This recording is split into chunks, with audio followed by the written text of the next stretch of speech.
Kad ir ko jūsų gyvenime reiktų, turėkite tą pačią dieną. Gaukite vartojamą paskolą banke Snoras iki 50 000 litų su palūkanomis vos nuo 8%. Snoras – mano artimas bankas.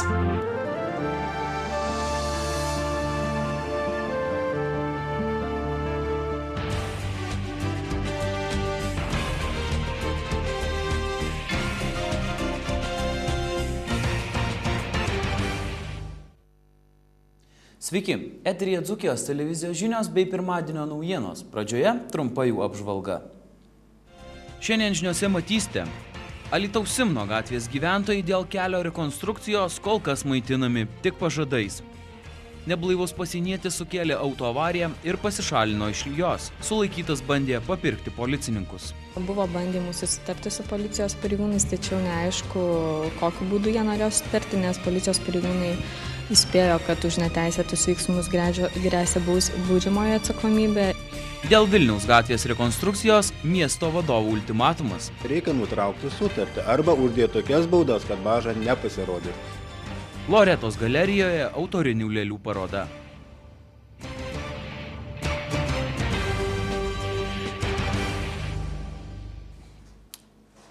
Alytaus Simno gatvės gyventojai kiekvienais metais kreipiasi į Alytaus miesto savivaldybės administraciją, kad būtų skiriamos lėšos šios gatvės rekonstrukcijai. Tačiau iki šiol jie maitinami tik pažadais. Žmonės neprašo asfaltbetonio ar trinkelių dangos, tik kad būtų panaikintos pusės metro gylio balos nuo važiuojamosios kelio dalies. Ar šių metų biudžete miesto politikai numatė lėšų minėtos gatvės duobių lopimui, žiūrėkite Dainos Barnauskaitės parengtame reportaže. Miesto centre šalia Jotvingių turgavietės esantis Simno gatvės kelias primena gūdžiausią kaimą – nei praeiti, nei pravažiuoti. Tokia kebli situacija susidaro ypatingai rudenį, pavasarį, netgi žiemą, kaip pliusinė oro temperatūra. Gyventojai sako nespėjantys taisyti automobilių, o jų prašymai padėti kol kas neišgirsti. Centro miestą turėtų prižiūrėti miesto valdžia. Mes ir kiek stengiamės, tiek padarom. Čia pirmiausia, kai pradėjo šitos gatvės atsinaujinimas, tai buvo pagrindinis veikėjas irgi miesto širdis, kaip sakant, meras, amžinatilsį jam Kirkliauskas. Bet reiškia, kad po to mes tik padarėm, jo dėka čia buvo įvestos dujos, kanalizacija ir vandentiekis šitai gatvėje. Bet dabar toliau reikėjo padaryti gatvę, bet va jau antra kadencija baigėsi, ten keičiasi merai, bet šitie buvo atvesti į vietą ir niekas nenorėjo padėti, norėjo tik pažadais beda vaikus, sergančius ypač šiuo momentu, ir reikia bristi pusę metro gylį vaikus, vesti per balas. Tai tiesiog prašyčiau miesto valdžios atkreipdėmėsi ir būti, kad sakant, normalinesniem ir supratesniem, kadangi čia ne kokia šolė, bet yra centras, o centras Rotušė ir šitas beveik turėtų būti bendra sprendimas. Simno gatvės gyventojai dėl nepakeliamų gyvenimo sąlygų jau dešimtmečius varsto Alytaus miesto savivaldybės administracijos duris, tačiau veltui. Politikai biudžete nenumato lėšų šios gatvės sutvarkymui. Komunalinio ūkio skyriaus vedėjas sako pristatysiantis šį klausimą komitetams ir politikų valioje išspręsti Simno gatvės gyventojų problemą, ar ji bus dar vilkinama dešimtmečiais. Taip, Simno gatvėje jau problema yra ne pirmi metai, pagrindė yra problema, nėra kur nuvesti lietaus vandens. Kadangi gatvė yra aukščiau negu sklypai, gyventojai nenori, kad pro jų kiemą vanduo nutekėtų į upelį, yra susikėlę prie tvorų gruntu tokius kaip apsauginis pylimus, todėl pačioj gatvėje kaupėsi vanduo, susidaro didelės balos ir taip problema visiems ir į namus. Įvažiuoti taip pat ta gatvė ir turgaus prekeiviai užsiveža prekes į turgų ir ta problema tikrai yra nemaža. Mes turim prašymą gyventojų pasirašytą ir aš kreipsiuosi į tarybos aplinkos ir plėtros komitetą ir informuosiu tarybos narius apie susidariusią situaciją ir kad jie nagrinėtų galimybę skirti lėšų šios gatvės rekonstrukcijai.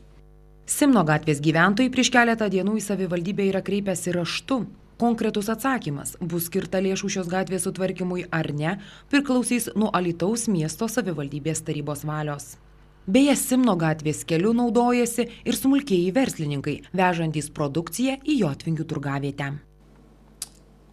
Neįprastą reginį galėjo stebėti vairuotojai penktadienio popietę. Organizuoto nusikalstamumo tyrimo tarnybos pareigūnai Putinų gatvėje sulaikė ir uždėjo antrankius vyriškiams įtariamiems narkotinių medžiagų ir ginklų laikymų. Operaciją nufilmavo Dzūkijos televizijos operatorius. Alytaus policijos pareigūnai, turėdami informacijos, kad automobilyje BMW 2 vyrai gali turėti narkotinių medžiagų, sustabdė minėtą transporto priemonę. Organizuoto nusikalstamumo tyrimo skyriaus pareigūnai aptiko kaip įtariama narkotinių medžiagų, taip pat rasti 2 ginklai. Alytaus apskrities vyriausiojo policijos komisariato organizuoto nusikalstamumo tyrimo skyriaus pareigūnai, turėdami informacijos dėl narkotinių medžiagų platinimo, penktadienį Putinų gatvėje sulaikė 2 41 ir 27 metų piliečius, kurių automobilyje pareigūnai aptiko kaip įtariama narkotinės medžiagos, birios medžiagos pavidalu. Na ir šiems asmenims yra pareikšti įtarimai, paskirtos kardomosios priemonės, pradėtas ikiteisminis tyrimas, kuris atliekamas Alytaus apskrities vyriausiame policijos komisariate. Šiuo metu kiekio pasakyti negalime, kol neturime ekspertų išvadų. Spėjama, kad narkotinės medžiagas įtarimieji ketino parduoti. Abu vyrai buvo uždaryti į areštinę. Vienas iš sulaikytųjų teistas 4 kartus. Paskyrus kardomąsias priemonės, vyrai išleisti į laisvę.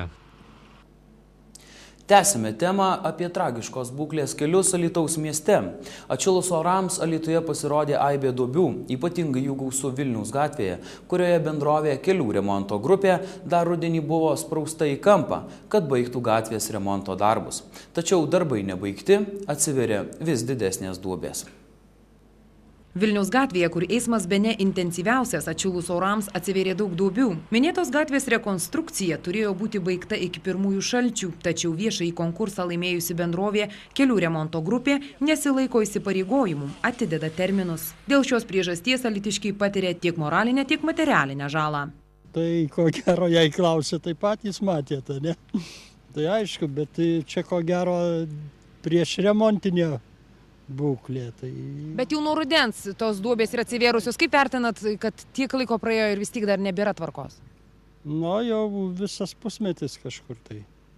Kaip, nu, negerai, aišku, vis tiek mašinos kenčia, tai čia net tokios, kai bando išsisukti, tai ir avarinės situacijos net būna, tai nu, nelabai gerai. Pone, ar jūs tenkina Alytaus kelių būklė? Nu, šiaip tai patenkinama, tik tai. O kaip Vilniaus gatvėje, iš tikrųjų dabar po įšalo labai daug duobių atsivėrė. Kaip jūs jas aplenkėte ar važiuojate per duobes? Nu, tai stengiuosi aplenkti, mašinos gaila. O jeigu prasikirstumėt ratą, ką kaltintumėt, ar kažkur kreiptumėtės, ar tiesiog nurytumėt tą kartėlį ir keistumėt kitą ratą? Tikriausiai, kad keisčiau, nes jau įsivaizduoju, kad neraščiau, kur kreiptis. Vilniaus gatvės rekonstrukcijos viešąjį konkursą laimėjusi bendrovė Kelių remonto grupė į miesto savivaldybės valdininkų bei vadovų reikalavimus bei priekaištus dėl vilkinamų darbų nekreipė dėmesio. Nors tiesti asfaltbetonio dangą dabar nepalankios oro sąlygos, tačiau bent skalda pripildyti duobių taip pat nieks nesiteikia. Savivaldybės administracijos direktorius dėl susikloščiusios situacijos reiškia ultimatumą. Matot, vyksta gatvės remontas, bet kad nesugeba užtikrinti saugaus eismo, čia yra bėda ir mūsų valdininkų. Jeigu jie nesugeba išsireikalauti, o jeigu jie jo neklauso ir taip toliau, tai reikia nutraukti sutartį arba uždėti tokias baudas, kad maža nepasirodys. Bet pakol kas ne vieną raštą nemačiau ant savo stalo, kad valdininkai imtųsi kažkokio aktyvių priemonių. Tikriausiai teks pačiam imtis arba sutartį nutraukti, arba duobių neliks. Kada jūs, direktorių, imsitės konkrečių priemonių? Priemonių imsiuosi tikrai šiandien. O tikiuosi rezultatas jau šią savaitę bus matytas arba vienoks, arba kitoks. Apie tai, ar su bendrovė Kelių remonto grupė bus nutraukta sutartis, ar pareiškus ultimatumą projektas nebus vilkinamas, informuosime kitose žinių laidose. Alytuje veikianti Loretos galerija paminėjo savo veiklos 10-metį. Šia proga galerijoje atidaryta 4 menininkų iš Vilniaus lėlių paroda Paprasti stebuklai, pasakoja Rūta Kašėtienė. Loretos galerija, Alytuje garsėjanti kaip įvairių rūšių meno parodų rengėja, šiemet mini 10 metų veiklos jubiliejų. Galerijai nuo pat įsikūrimo pradžios vadovauja Loreta Mankevičienė. Anot jos prabėgę metai buvo įvairūs, kaip ir kiekvienoje veikloje reikalaujantis darbo, pastangų ir svarbiausia noro. Sėkmės receptas, manau, paprastas. Tiesiog reikia norėti, tuo tikėti, ką darai ir, aišku, nepavargti, užsiimti kūrybą, turėti viziją, svajonę ir panašiai. 10 metų iš tikrųjų buvo labai įvairūs, sakyčiau, buvo ir tokių įsibėgėjimų ir sakyčiau, dykumos periodas buvo ir į kalnelį buvo užlipimas, taip kad labai įvairiai. Į gimtadienio šventę pasveikinti galerijos įkūrėjos Loretos susirinko artimieji, draugai, meno gerbėjai. 10-mečio proga taip pat atidaryta lėlių paroda Paprasti stebuklai. Į ekspoziciją Loretos galerijoje lėlės atkeliavo iš Vilniaus. Jas sukūrė Baltijos autorinių lėlių ir žaislų meistrų gildijos narės Roma Jurevičienė, Ingrida Grigorevič-Šukienė, Jūratė Dovydėnaitė ir Olė Abramova. Pasak lėlininkių, pomėgis kurti lėlės užima svarbią vietą gyvenime, o kiekvienos lėlės gimimas tarsi mažas stebuklas.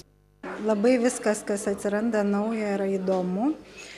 Ir lėlės tai yra visų tavo mokėjimų, visko, ko išmokai gyvenime, tai yra įgyvendinimas iš tikrųjų. Tai gali kurdamas lėlės būti ir kirpėjų, ir vizažistų, ir dizainerių rūbų.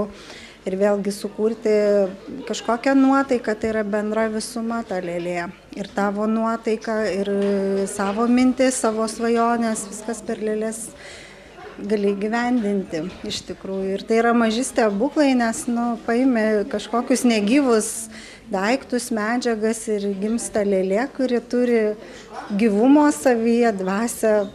Tai yra įdomiausia iš tikrųjų. Lėlės gimsta, aišku, iš pradžių visada, kai yra kažkokia idėja. Nori padaryti, pavyzdžiui, netgi ir sapnuoji tą lėlę. Kaip čia pasakyti, kad visą laiką apie ją galvoji. Tikrai labai daug užima laiko, pakol sumastai, pradedi lipdyti.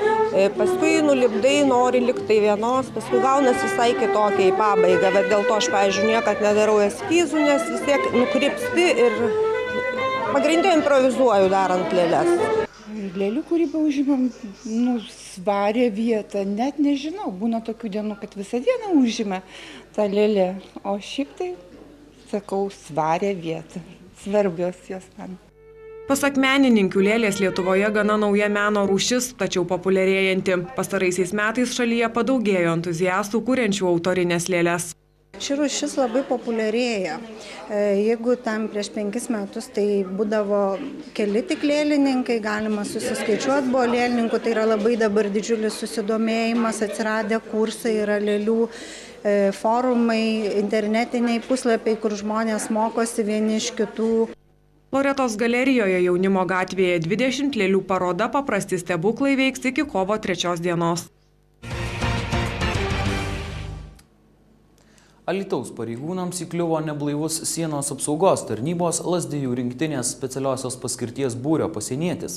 Vyras įtariamas naktį iš šeštadienio į sekmadienį sukėlęs autoavariją ir pasišalinęs iš jos. Plačiau apie tai ir kitus savaitgalio įvykius Alius Mikelionis. Apie apgadintą šalikelėje stovėjusį Chrysler Voyager pareigūnams pranešė įvykį matę piliečiai. Jų teigimu, automobilis Audi A6 Jurgiškių Aukštakalnio gatvių sankryžoje, važiuodamas atbulinė jėga atsitrinkė į miniveną ir nurūko miesto gatvėmis. Pasieniečiui buvo nustatytas vidutinis girtumas. Buvo bandymų susitarti su policijos pareigūnais, tačiau neaišku, kokiu būdu jie norėjo susitarti, nes policijos pareigūnai įspėjo, kad už neteisėtus veiksmus gresia baudžiamoji atsakomybė ir antrą kartą siūlymo susitarti policijos pareigūnai jau nebegavo. Priminsime, kad paskutiniu metu vis dažniau pasitaiko atvejų, kai valstybės tarnautojai, būdami neblaivus, patenka į keblias situacijas. Praėjusį savaitgalį neblaivus Alytaus priešgaisrinės gelbėjimo valdybos ugniagesys rastas viename iš Veisiejų seniūnijoje esančių namų laiptinėje, su ugniagesio uniforma ir pataisos namų prižiūrėtojo kepure. Pareigūnas greičiausiai bus pašalintas iš tarnybos. Gausus kriminaliniais įvykiais buvo praėjęs savaitgalis, užregistruota net 19 nusikalstamų veikų. Įvyko 3 autoavarijos, išaiškinti 95 kelių eismo taisyklių pažeidėjai. Kaip praneša pareigūnai, šeštadienį Vilniaus gatvėje po daugiabučio namo balkonų rastas 34 metų moters lavonas. Iš pradžių buvo manyta, kad mirtis smurtinė. Ant veido pastebėtos smurto žymės. Šiandien pareigūnai informavo, jog moteris mirė nuo kepenų ligos. Ta pačia diena Lazdijų rajone Šventežerio seniūnijoje šalikelėje aptiktas 61 metų vyro lavonas. Ar mirtis smurtinė, aiškinasi policijos pareigūnai. Penktadienį Baltijos krepšinio lygos turnyro outsideris Alytaus krepšinio klubas namuose priėmė Panevėžio Techasą ir pralaimėjo rezultatu 60-74. Plačiau apie rezultatus bei kitas sporto naujienas Šarūnas Bedulis. Penktadienio rungtynėse Alytaus komandai vadovavo naujasis treneris Gintaras Kručkauskas, tačiau panevėžiečiai pasipriešinimo sulaukė tik pirmajame kėlinyje. Antrojo kėlinio pradžioje rezultatas dar buvo lygus 22-22, o pabaigoje Panevėžio ekipa nutolo rezultatu 29-45. Antroje rungtynių dalyje Alytus sumažino Techaso persvarą iki 6 taškų, tačiau pralenkti varžovų taip ir nepavyko. Panevėžio Techasas Baltijos krepšinio lygos antrojo etapo rungtynės prieš Alytaus klubą laimėjo rezultatu 60-74. Šeimininkų gretose rezultatyviausias buvo Marius Janišius, pelnęs 20 taškų bei atkovojęs 6 kamuolius. Nuo jo neatsiliko Saulius Kazevičius su 19 taškų. Paulius Kleiza pridėjo 7 taškus, Aurimas Birgelis ir Ignas Sinkevičius po 5. Penktadienį Alytaus sporto mokykloje buvo surengtas Lietuvos dziudo čempionės Rimos Valvonytės atminimo komandinis turnyras. Susirungė komandos iš Alytaus, Elektrėnų ir Kauno. Kovojo 1993 metais ir anksčiau gimę sportininkai. Pirmąją vietą iškovojo Alytaus dziudo klubo Alytis pirmoji komanda. Antroji vieta atiteko Elektrėnų klubui Draugystė. Trečiąją vietą dalyjosi Kauno klubai Danas ir Minvyje.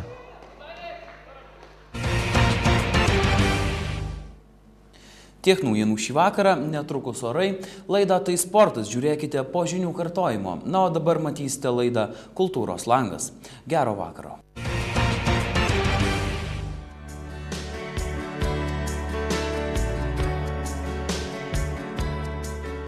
Atmosferos cirkuliacija virš Europos išlieka tokia, kad Lietuvos link vienas po kitos slenka ciklonų debesys ir gana šiltas Atlanto vandenyno kilmės oras. Bent iki savaitės vidurio orai keisis nedaug, tik artėjant savaitgaliui virš Skandinavijos pusiasalio susidarys šią oro masių pernašą blokuojantis anticiklonas. Tuomet į Lietuvą vėl sugrįš žiema.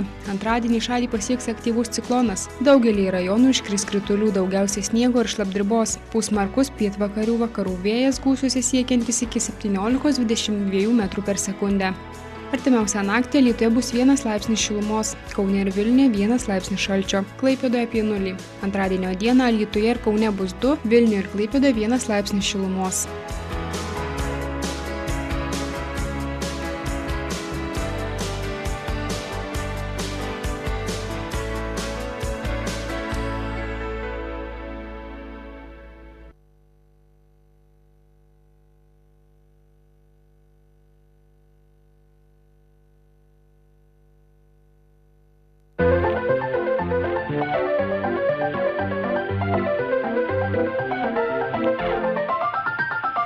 Kad ir ko jūsų gyvenime reiktų, turėkite tą pačią dieną. Gaukite vartojamą paskolą banke Snoras iki 50 000 litų su palūkanomis vos nuo 8%.